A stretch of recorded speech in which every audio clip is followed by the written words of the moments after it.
तो हरपाल नाम के एक भक्त थे भगवान के, खूब भजन करते थे, खूब साधना करते थे, नाम जप करते थे, कथा सुनते थे, लेकिन वो ब्याह नहीं कर रहे थे। क्यों? उनकी इच्छा थी कि जैसा मैं भजन करता हूँ, जैसी मेरी भक्ति है, जैसा मेरा भाव ठाकुर जी के प्रति है, ऐसी कन्या मिले तो मैं ब्याह करूंगा, नहीं तो जीवन भर ऐसे ही रहूंगा। तभी उनके किसी रिश्तेदार ने आकर के बताया, बोले तेरे लायक कन्या मिल गई मुझको। तो हरपाल जी बोले क्या क्या गुण है उस कन्या का?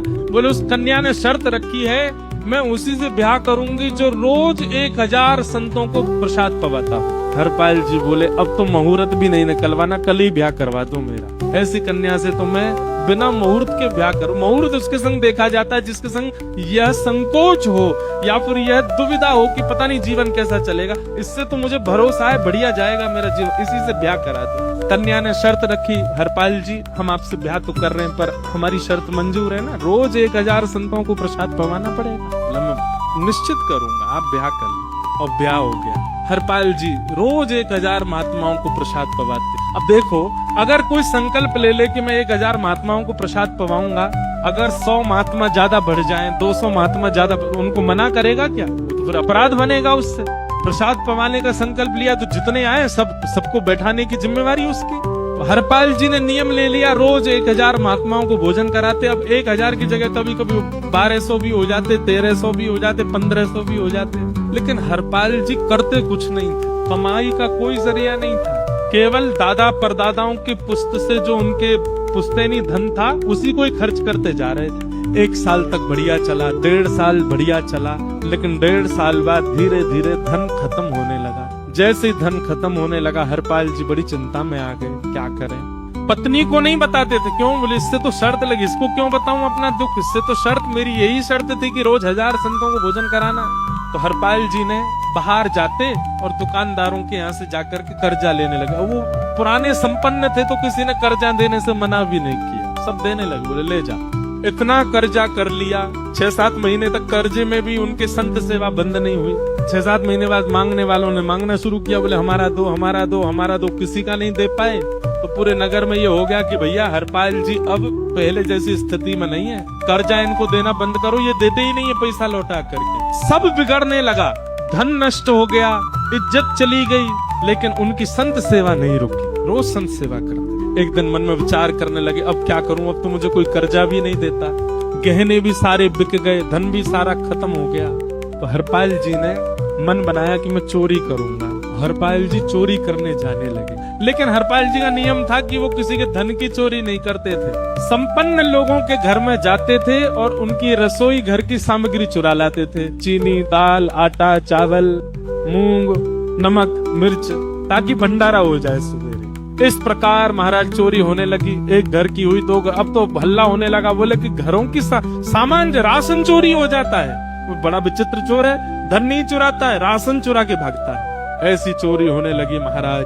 अब तो लोगों ने अपने अपने घरों में पहरेदारी शुरू कर दी कि चोरी ना हो। तो हरपाल जी को और दिक्कत होने लगी, क्या करें, कैसे करें। धीरे धीरे हरपाल जी इस स्थिति में आ गए कि अब संपन्न लोगों के यहाँ उन लोगों को ढूंढते जो ना कभी संत सेवा करते ना वैष्णव सेवा करते, और उन लोगों के यहाँ जाकर के थोड़ा बहुत धन चुरा लेते, स्वर्ण चुरा लेते।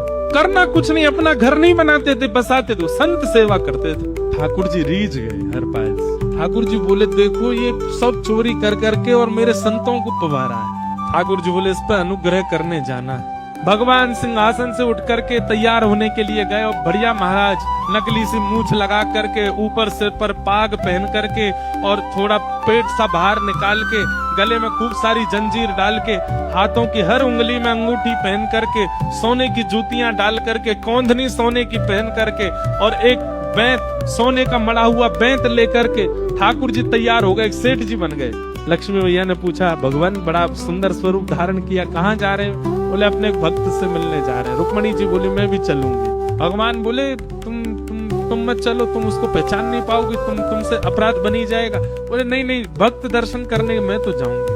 भगवान बोले जल्दी तैयार हो जाओ। रुक्मणी जी एक सेठानी बन गई, ठाकुर जी सेठ जी बन गए, और दोनों ने मन में विचार किया कि हरपाल जी को दर्शन देना है। और यहाँ हरपाल जी की स्थिति क्या थी?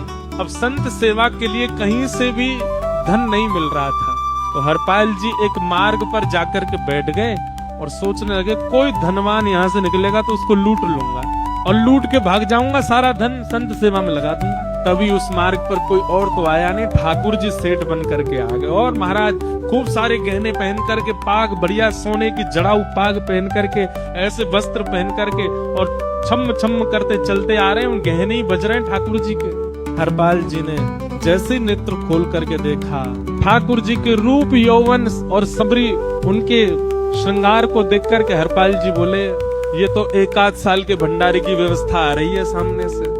इतने में सेठानी जी रुक्मणी जी भी आई, उनको ओहो, ये तो कम से कम 5-10 साल की व्यवस्था आ रही है। अगर ये दोनों लूट लिए जाएं तो 10 साल चोरी नहीं करनी पड़ेगी। देखो कितना धन संपन्न। हरपाल जी के बगल में जैसे ही ठाकुर जी पहुंचे, हरपाल जी बोले, भैया जय श्री कृष्ण प्रणाम। ठाकुर जी तो नाराज हो गए, तो क्या भगवान का नाम बोलता है सुबह सुबह? तुम सब लोग बड़े पाखंडी हो, ढोंगी हो। हमने सुना इस गांव में एक रहता है, वो चोरी डकैती करता है और फिर कहते हैं संत सेवा करता है। ऐसी काय बात की चोरी भैया? करता तो चोरी है, भली उससे भली संत सेवा करता हो। नाम उसका हरपाल है, हम सब जानते हैं। भगवान का नाम मत लो हमारे सामने। हरपाल जी समझ गए, वो तो बिल्कुल भगवत विमुख है, इसकी तो एक अंगूठी भी नहीं छोड़नी मुझको, इसका तो सब लेके जाऊं। अगर ये बदले में जय श्री कृष्णा बोलता तो 1 गहना छोड़ देता इसका, पर ये तो इतना बिखर रहा है भगवान का नाम सुन के, इसका कुछ नहीं छोड़ूंगा, सब ले जाऊंगा। हरपाल जी बोले, हाँ भैया, एक रहता तो है डकैत इस गांव में और उसका कोई पता नहीं है, वो कभी भी आ जाता है। लेकिन एक मार्ग जंगल में होकर के है, उसमें गांव में नहीं जाना पड़ता, जंगल से गुप्त चुप निकल करके पूरे गांव पार हो जाएंगे, आप शहर पहुंच जाओगे। उसका रास्ता मुझे ही पता है। सेठ जी बोले, तो तुम हमको पार करवा दो। हरपाल जी बोले, मैं पार तो करवा दूंगा, लेकिन भगवान मेरे घर कुछ मेहमान आए हैं, उनके भोजन आदि की व्यवस्था के लिए मैं तो बाजार आया था, मेरे पर धन नहीं है। आप यदि मुझको कुछ दे देंगे तो मैं घर पर व्यवस्था करके आऊंगा, तुरंत आपको लेकर के गांव पार करवा दूंगा। ठाकुर जी ने उसको कुछ सोने की मोहर दे दी, बोले लो तुम अपने घर की व्यवस्था कर आओ। हरपाल जी ने सामग्री खरीदी, घर पर पहले व्यवस्था करके आए। बोले आज की व्यवस्था हो जाए, क्योंकि आज तो 10 साल का सब चोरी करना समय लगेगा। पत्नी से कहा भोजन प्रसादी बनाओ, संतों को पवाओ। संत पूछेंगे मैं कहाँ है तो कहना कि आप लोगों की 10 साल की व्यवस्था करने गए आज। हरपाल जी लौट करके आए और सेठ जी से कहा, आइए आइए चल दीजिए मेरे साथ और हमारे संगी चलना बिल्कुल। ठाकुर जी रुक्मणी जी चलने लगे।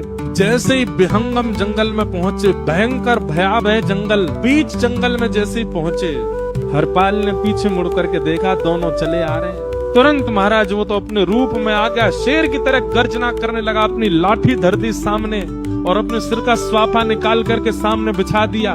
भगवान जो सेठ जी के रूप में आया, भगवान बोले, भैया ये क्या कर रहे हो? बोले, मैं ही हरपाल हूँ, सारे सामग्री निकालो, डाल दो यहाँ पे, एक चीज भी मत छोड़ना, नहीं तो तुम जानते नहीं हो तुम्हारा क्या करूंगा। ठाकुर जी तो थर थर कांपने लगे।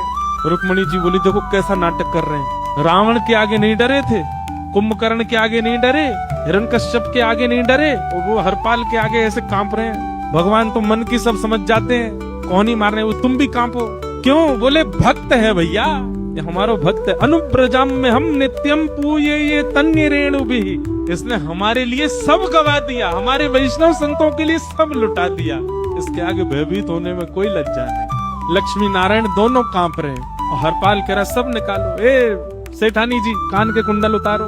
कान कुंडल उतार दिए, नाक की नथनी उतार दी, सब उतार के धर दिए, हाथों के सब कड़ूला आदि भी धर दिए।